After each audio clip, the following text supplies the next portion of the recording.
কাম করতে করতে তো প্রেম করে হালাইছি। কি ভাবছেন এরকম?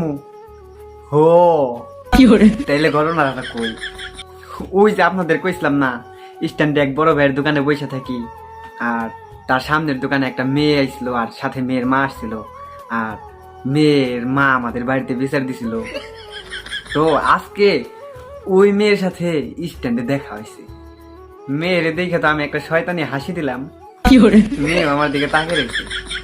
আমি ভাবছি কি যে আপনাকে যে সব কইয়া দিছি, মেয়ে মনে হয় দেখছে, আমার তো খবর আছে। ওরে মেয়ে আমারে ডাক দিছে, ভাই শুনেন। আমি তো ভয় পাইছি যে কি না কি করবো, আজকে আবার কোন বিচার করে।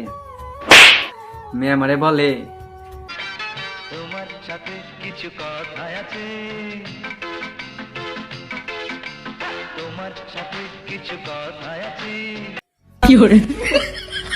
আমি তো ভাবছি কাম হয়ে গেছে, প্রেম মনে হয় ছোট হয়ে গেছে। যাই হোক, মেয়েরে বললাম যে কি হয়েছে, ডাকছেন কেন, কি বলবেন বলেন। তখন মেয়ে আমাকে বলে যে আপনি আমাকে সত্যি পছন্দ করেন।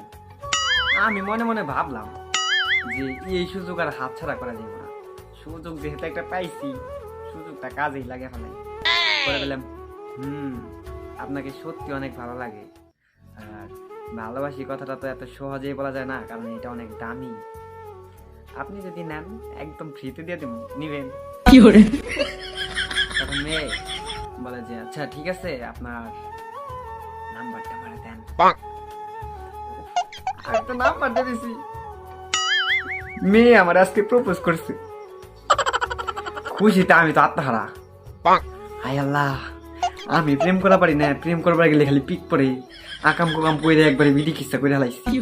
আজকে মেয়ে আমার লোক রিলেশন করবো, আর আমি এই সুযোগ কি কখনো হাতছাড়া করবো? আমিও রাজি হয়ে গেছি, আমি প্রেমে পড়ছি।